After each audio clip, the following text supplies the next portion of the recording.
10:38 a.m. here in Klamath Falls, Oregon, my hometown, on the 26th of January 2022.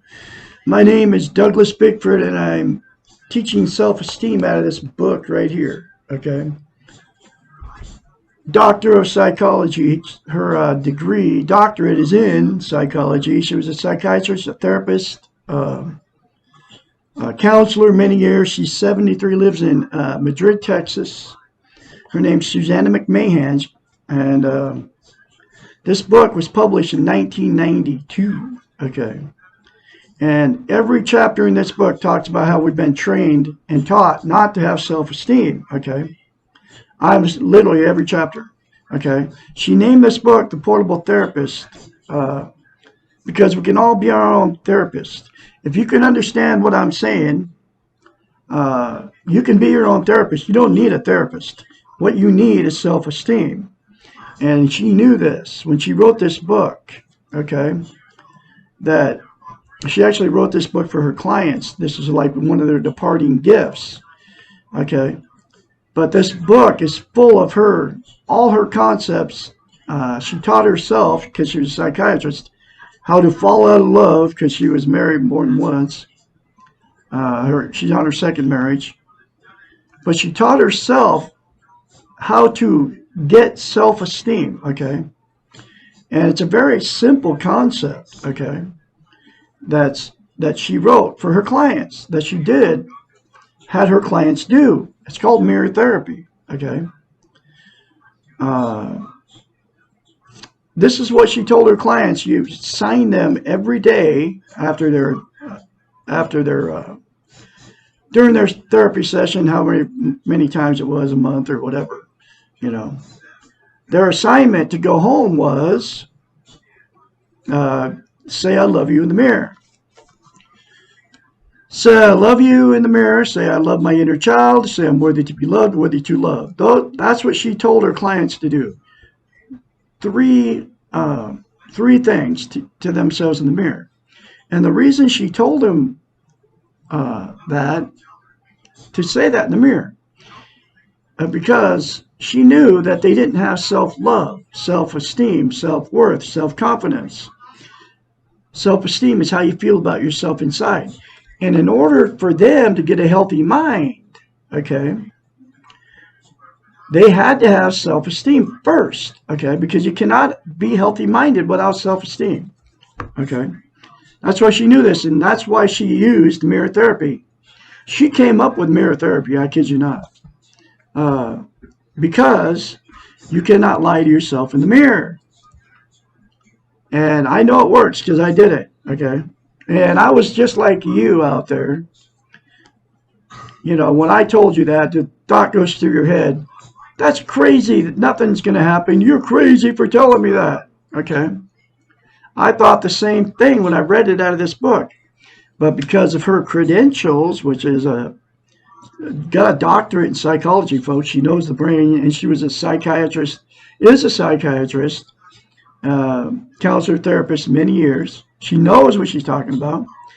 I did it, okay? The very first time that you do it, okay, you have to force yourself to do it, and that's because you don't love yourself, okay? I'm not being mean or anything by telling you don't love yourself, but nobody's taught you how to get it until Douglas Bickford comes around, teaching how she taught me how to get self-esteem. And so I did it. I forced myself to do it. So the first time you do it, folks, you'll have to force yourself to do it. Because, according to her, and it's true, it seems awkward and strange when you say that to yourself in the mirror the very first time. But the more you say it, the more you believe it, and the more you feel it. I kid you not. You'll feel a difference in you when you start saying that, if you keep saying it over and over. You got to maintain self-esteem. You can't just say it, 1 to 5 times and be done with it. You have to say it daily for the rest of your life. I kid you not. Because self-esteem, to maintain it, it's like lifting weights. If you start lifting weights, you'll lose muscle mass, okay? And you quit, you'll lose muscle mass, and you have to start over. Self-esteem is exactly the same thing. Okay? You'll have to continue to do it daily for the rest of your life to maintain self-esteem. But I guarantee you, once you start doing it, you will feel a difference in you. You won't be the same person. You'll start going through this change. It's unbelievable. You don't know what you're missing by not having self-esteem. Okay? And then you'll willingly say, I love you. I love my inner child. I'm worthy to be loved, worthy to love. In the mirror, daily. Less than 10 seconds, folks. I love Douglas Bickford. I love my inner child. I'm worthy to be loved, worthy to love. Worthy to love and worthy to get love. Okay. Less than 10 seconds, folks, will change you from the inside out. I'm serious. It works like that. And the proof you don't have self-esteem is we all are in front of the mirror every day. Okay. And it's not even your fault you don't have it because nobody's teaching that. I mean, when was the last time somebody told you to look at yourself in the mirror and say, I love you? Okay. Never. Okay. It was the first time I heard it when I read this book. But you can't lie to yourself in the mirror. So we're all in front of the mirror, like I said, every day. 100% of the population is. Whether you're a woman, makeup, man, brushing your teeth, man, shaving, whatever. And you will criticize yourself in front of the mirror. And you know why you do that, right? Because you don't have self-love, self-worth, self-confidence, self-esteem. If you did, you'd never criticize yourself. Think about this. If you had a new relationship and you all want to be in love with this person, you know how it feels. The good feeling, okay? And holding hands with them, and you just can't wait to be with them, and everything is about them, and they feel the same way about you. Would you ever say bad things to them? Like, you're ugly, you have zits, your teeth are crooked, you're getting old, look, you're looking old, your wrinkles, I mean, look at you. No, you never would. But you'll say it to yourself. And you know why you do that? It's because you don't love yourself. Those three things in the mirror will make you love yourself. I guarantee it. If you do it, and if you keep doing it. Okay? And so the very first time you do it, folks, you'll have to force yourself to do it. Just like I did. Okay? But once you start feeling self-esteem, and you will feel it, you will never, ever stop complimenting yourself and saying good things to yourself. The more you say to yourself in the mirror, or the more you say good about yourself, period, anytime, not even in front of the mirror, the more you say good to yourself, the more it will come to you. That's the way it works. Like I say, I am a very talented musician. Because I am a musician. I play guitar and piano and like banjo and mandolin. I've been trying to master all these different musical instruments. Okay. And I'm getting good at it. Okay. And I am good at it. I am mastering all these different musical instruments. I even have a Native American flute I'm mastering. Okay. But it takes time and dedication and takes confidence in yourself to do this stuff. So the more I say good things to myself, like I'm a good father, I'm a good grandfather, I'm a good husband, I was a good husband to all these women I've been married to. Okay. I was looking for love in all the wrong places. Last one was on Craigslist. Okay. But anyway, and I believe everything happens for a reason. But anyway, the other thing about self-esteem is you can't love without it. You can't be loved without it. And you cannot be content. Content is you feel good about yourself, how, where, and what you are. Just the way you sit. Like you accept yourself just like you are. Like I'm 66. I'm looking at myself in the mirror every day. And I used to be just like you. I'd criticize myself in the mirror. Not no more. It's like I got one of those mirrors that fold like this, right? You can see your profile. I'm looking at myself. I'm going, man, you're looking old. Okay. And guess what? I accept the way that I am, okay? Because I'm imperfect, I'm human. It's okay the way I am. I accept myself just okay. And you are the same. We're all imperfect. You're never going to be perfect. Unlike what the TV says and or shows you and Facebook shows you all these people. They don't have a care in the world, man. All they put their picture up and everything's hunky dory, but they never show you the reality of their lives. That all the stuff that they don't talk about. Okay. And it's okay to have feelings. Like, I was sexually, emotionally, and physically abused as a child. Okay. That's why I didn't have any self esteem. That's why I put an ad on Craigslist in 2017 looking for a friggin' woman. That's why I found a woman that didn't have any self esteem. Because you can't love and be loved without self esteem. So you get yourself in, you'll find somebody that's just like you that doesn't love themselves. And they will turn destructive to each other. They will destroy each other. You all know what I'm talking about. That's why you've been married more than once, or had more than one relationship, or are in a toxic relationship right now and are afraid to leave them because for whatever reason. You don't want to be a failure. You need their money. They need your money. That's why you stay with them even though the abuse is going on. And there's billions of you in these toxic relationships right now as I speak. Okay. As I am making this video. And that's why I'm here. Okay. So the reason I'm teaching self-esteem on YouTube, number one, it changed my life because I've been in 4 marriages, failed marriages because no self-esteem. I've been abused emotionally, physically, and sexually by these maniacs I got together with, whether I married them or not, because I always got somebody that was just like me that didn't love themselves. So they can't love you. So you get with somebody that won't love you. That's the way it works. I don't know why it works this way. That's the way it is. Okay?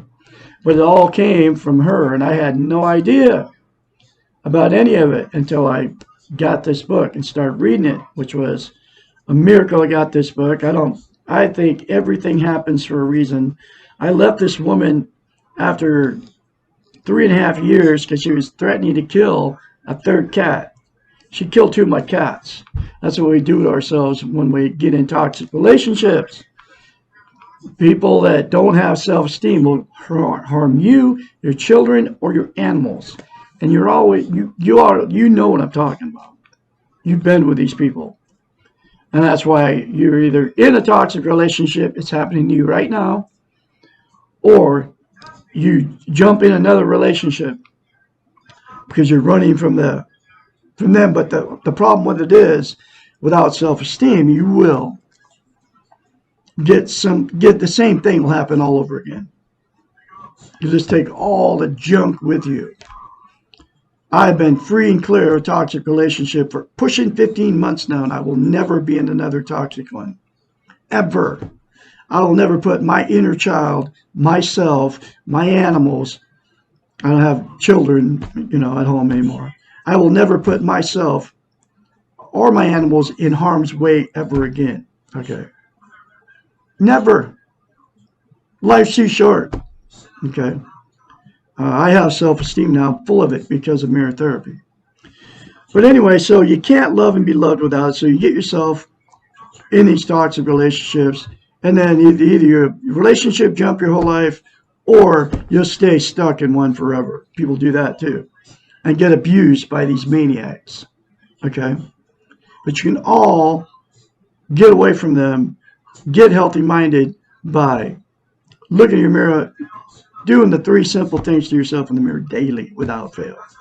And then get this book. It's in a link in every video I put up in the description of the video. Very cheap, between $5 and $15. You can all afford the book. Okay. Then the other thing is you cannot be content without it. Okay.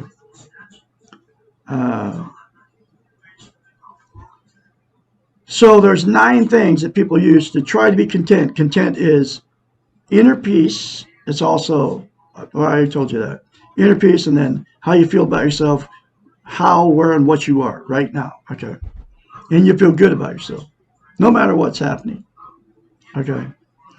But the 9 things, they're all called externals. Okay. That people use to try to be content, get internal peace, and it's always temporary. It never lasts. Okay. Like attaining self-esteem will do for you, give you inner peace. Okay. Drugs, alcohol, sex, food, TV, religion, another person, material possessions, or money. 9 things. You start with drugs, and right out the gate, I'm going to tell you, caffeine and nicotine are both drugs.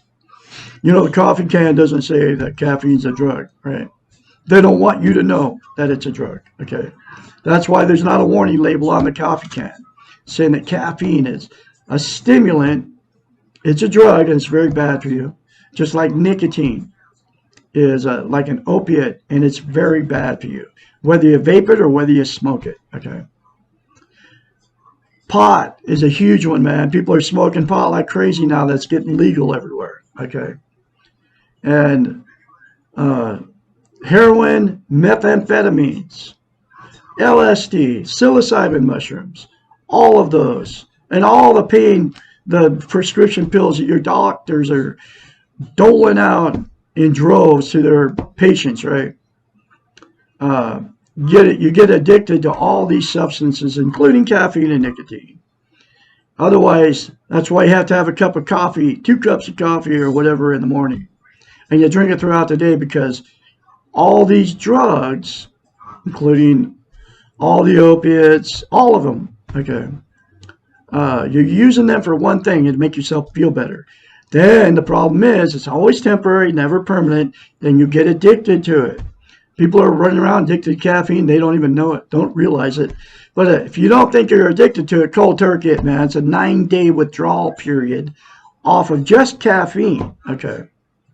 And then all the other prescription pills that you're getting from your doctors that are unnecessary for you. Anxiety and depression medication are 2 of them that are totally unnecessary. Because with depression, you're living in the past in guilt, and it makes you depressed. Think about all the bad stuff you did. You can't control any of it. And then anxiety, they give you anxiety medication for living. Anxiety is when you're living in the future, you're afraid something bad's going to happen to you, something that's out of your control. You don't know what's going to happen to you in the future. That's why the religions are so dangerous, okay? Because they're telling us that, unless you do whatever that religion is, I don't care which one it is, Baptist, Muslim, Buddhist, that something bad's going to happen to you in the future when you die if you don't do what they say. Think about it, folks. You can't control the future, okay? But people are taking medication because of that fear of the future. I mean, the fact is, we're all going to die, all right? You don't know what's coming. The religions try to explain it, okay, to make you feel better about what's coming in the future. But you have no idea, okay? None of us do. Okay, and people try to say they've been there and done it, and you're not going to know until it happens. Okay, but that's why. But anyway, that's what the drugs they make are unnecessary, because you don't have to live there. You live if you don't live in the past in guilt, don't live in the future in anxiety, live in the now. Then you won't have to take all those drugs. Then you won't have to worry about what's coming or worry about what you did. That you have control over what's coming, because you don't know what's coming in the future. You don't have any control over the past and all the mistakes you made. Only thing you have is right now. Okay, so you got to make the best of right now, and you can. Okay. Then the way you can start is by looking at yourself in the mirror and saying, I love you. So I love my inner child, say I'm worthy to love and worthy to be loved. You can make the choice and do that today. Anyway, but the drugs, okay? I get off on these different tangents because I got a lot of stuff to tell you. That's why my videos are ended up being like 40 minutes. But this stuff is so important. You've got to know it all, okay? But the drugs, get addicted to them, and then it's always a fleeting thing. It's temporary, never lasts. Okay, that's why you have to smoke more pot or drink more coffee or to take more LSD or to take more methamphetamines or do more heroin to get the feel good, right? And they're all very, very bad for you, okay? Not just for your physical well-being, but for your spiritual well-being too, okay? Alcohol, exact same thing. It's always temporary. It's always fleeting. It's never permanent. It doesn't matter where you get it from, beer, wine, hard liquor, okay? You get addicted to alcohol. Even if you're drinking 2 beers a day, 2 shots a day, 2 glasses one day, you're addicted to it. If you weren't addicted to it, you could put it down. But the only reason you're using it is to make yourself feel better. It's always temporary, never permanent, okay? Sex, exact same thing. You have sex, you feel good while you're having sex. As soon as you're done, you got to have more sex. And then the problem with it is you get addicted to sex, and then the person that you're having sex with all the time, which is your significant other, your partner, you get bored, okay? It gets stale, so it doesn't feel good anymore. So then you go start cheating on your spouse or whatever, your partner, to get that feel good again. And the feel good is always fleeting. It's never permanent. From sex, you get addicted to sex, drugs, and alcohol. Television, the same thing, folks. Turn on the boob tube, man. You feel good while you're watching all these talking heads tell you all this bad, tell you all this good, right? In the unreality of what you live in, okay? You're in the illusion of the TV, right? Like the Tucker Carlsons, the Rachel Maddows, the Wolf Blitzers, the Sean Hannitys. You look at these people and you think they're perfect and you want to be like them, and then the illusion. As soon as you turn it off, though, you're back in reality of yourself. You're using television as a drug, okay? It's always temporary. It's never permanent. Then you get addicted to TV. Just like drugs, alcohol, sex, TV, food, exact same thing. You're hungry, you eat. But then what are people doing? They feel good when they eat, so they overeat. Then they get overweight. And you can see the results everywhere you go, folks. This is our reality.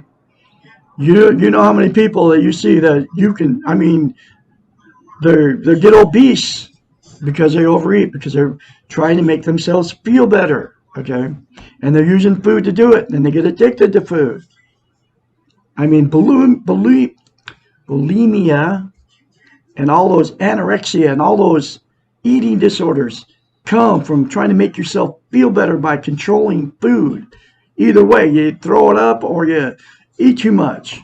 Okay, people have to have their stomachs stapled because they don't feel good about themselves, and because they're overeating, and then they get overweight, and they try to stop themselves to try to feel good by not overeating, okay? And then food's addictive, okay? But it's always temporary. It's never permanent. Religion, the exact same thing, okay? Doesn't matter which one it is, Muslim, Christian, Jewish, Seventh-day Adventist, Mormon, Catholic, all the Christian denominations, Baptist, Episcopalian, Catholic, Lutheran. It's all the same. You go to church, you feel good while you're hanging around all these people that believe like you believe. One of them, just think about just one of them, communion, right? They have taught us through the Bible and all that Jesus sat there and told these people at the Last Supper, whoever was there, right? According to the book, the fairy tale, the Bible, right? That he said, I'm going away, so my Last Supper, they're going to kill me. He knew it, right? Supposedly. And he said, do this in remembrance of me. You drink my blood and you eat my body. Think about that, folks. What the religions have done to our minds. It's cannibalism. Why would he want you to drink his blood, even if it's symbolic of that? Or eat his flesh? Serious? That's how the religions have done to us. Okay? Anyway, that's just one of the things that comes out of religion and what they do to you. So anyway, you go to church, no matter which one it is, you're hanging out with these people that believe all that nonsense. It's all nonsense. Okay? And you participate Sunday, Wednesday night service, unless you're Seventh-day Adventist, it's Saturday. And hang out with them on the Friday night potlucks. Right? But it's always fleeting and never permanent. And so you have to go back, give them more money, get the same feel good. Okay? And it never lasts. Okay? Relationships. Exact same thing. You get in a new relationship, man, you're all woo. You're telling everybody how you were meant to be, and this is your soulmate. You're never going to separate. Nothing's ever going to come between you, man. And you're telling all these people all this stuff. And then it all goes bad. The sex goes bad because the feel good goes away. Okay? And then you'll either stay stuck in that toxic relationship, or you'll go cheat on them or get in another relationship, and the same thing will happen all over again. Because the feel good goes away. It's never permanent, always temporary. Material possessions, the exact same thing. You get a new car, man, that's really special. And you don't care. You can have a $600 car payment with a $300 insurance payment. You just want that new car. And then you get home and the reality sets in, man. You can't even buy a pair of underwear because you got a $900 car payment with insurance to go with it. And then all the maintenance that goes with the new car. To keep that new car sits in your driveway, okay?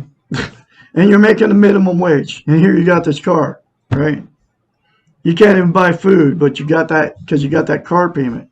People do it all the time. I've done it. You've all done it. I was just using a new car because it's always special to get a new car. But then that doesn't matter. Any material possession you get, the feel good always goes away. Even with that new car that you're spending $900 a month on. You go to a thrift store, you buy a bunch of junk new that you don't even use, that you don't even need. Okay. You get it home, throw it in the closet, and the feel good goes away. So then, and it doesn't matter. Shoes, clothes, you buy a new pair of shoes, right? Woo, you feel good. Well, you buy it and then you throw it in your closet with the other 100 pair you got sitting in there. Clothes, exact same thing. It doesn't matter what it is. It's always temporary. It's never permanent. And then the last one is dinero. You get money. I don't care how much you get. Get money. Good. A lot of money. A lot of people go blow it, gamble it, try to make the feel good because you feel good when you get it. And then you're trying to make yourself feel better, okay, by gambling it because you want to get more money, right? Or you save it, okay? Put it in a savings account or you'll buy a bunch of stuff with it. But the feel good is always temporary, never lasts, never permanent. The absolute only thing that will give it to you is the 3 things to yourself in the mirror and make you content inside permanently. That's it. That's the only thing that'll do it for you. And it's that simple, folks. And the other reason I'm doing it, like I said, it changed me from the inside out to get self-esteem. Okay. Because I lived without it my whole life up until January, February of 2021.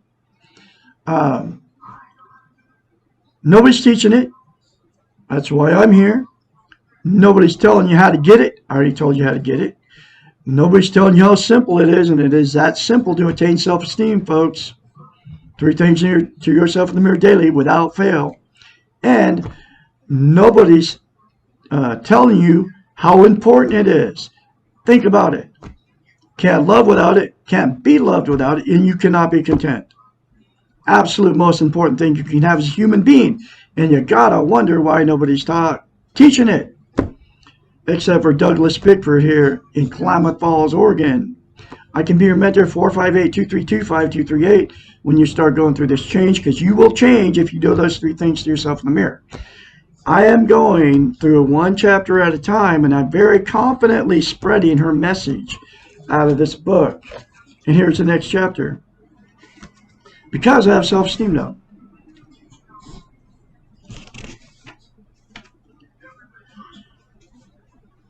Why can't the therapist change or fix me?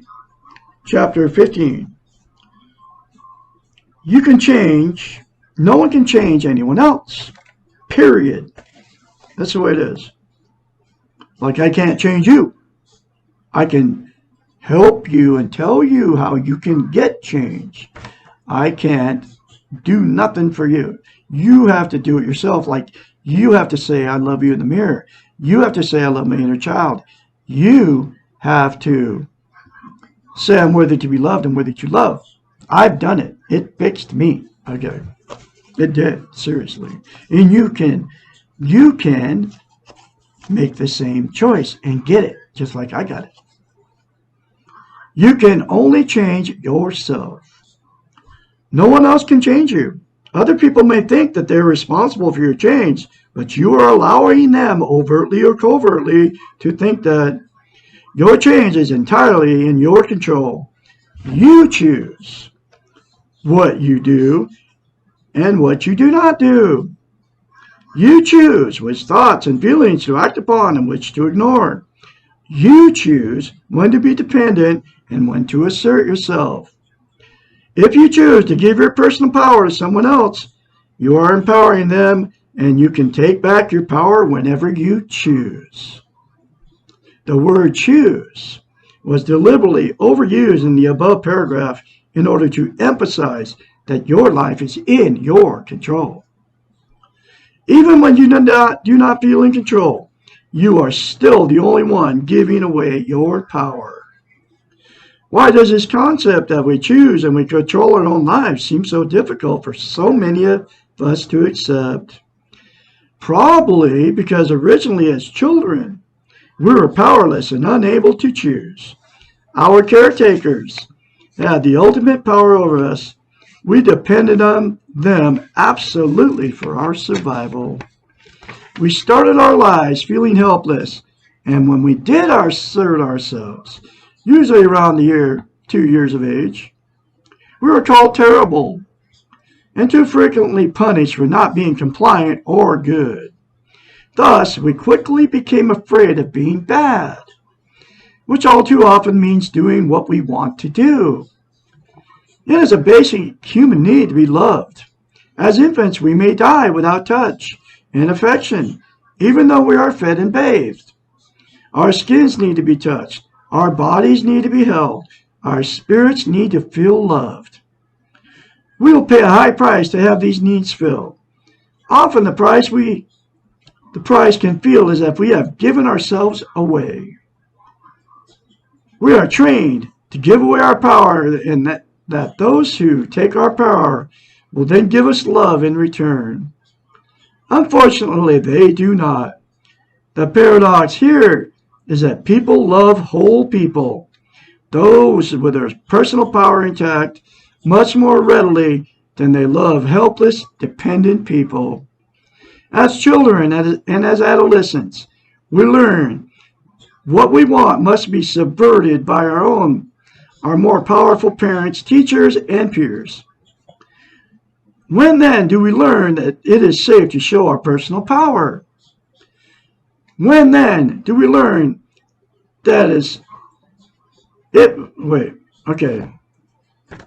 When then do we learn that it's safe to show our personal power? Okay, I started reading that again. Sorry. If we are lucky, we learn it from having healthy relationships or from having wise role models. If we have not found the relationship or the role model, then the therapist can serve as this function. The therapist or role model or loving friend cannot change you, but they can provide an atmosphere and an environment conducive to change, and they can encourage you to assert yourself, to claim your personal power, and to take risks and to make mistakes and to know that you are accepted at all times. I can be that person for you, folks. I can help you. Okay. I've been through the change. That's why I can be your mentor. That's why you can call me anytime, day or night. And I already told you my phone number.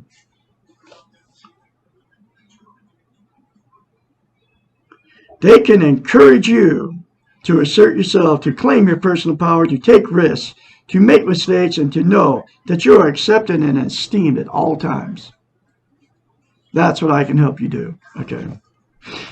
That's all I want from you. Is I want to be able to help you attain self-esteem, self-love, self-worth, self-confidence, so you can have a healthy life and a healthy relationship. No one can change you. The opposite is also true. You can change no one but yourself. The therapist will help you focus your attention on yourself. The time and the energy that you spend on changing yourself will result in feeling more powerful and more in control of yourself, and you'll benefit and take credit for what you have done. And that therapist can be this book right here for you. That's why she named it the Portable Therapist, folks. Get the book in the link. Very cheap. You all can afford it, like I said. I will have another chapter for you tomorrow, which is What is Success? Chapter 16. Remember to say I love you in the mirror. Say I love my inner child. I'm worthy to be loved, worthy to love daily without fail. You're all born good. You will leave good if you accept that you're good. You're all beautiful people out there. You all have a great day, and I'll be talking to you tomorrow. Remember, call me, 458-232-5238, for any of you that want encouragement along the way in your new life once your change starts happening for you. And it will, folks. I guarantee it.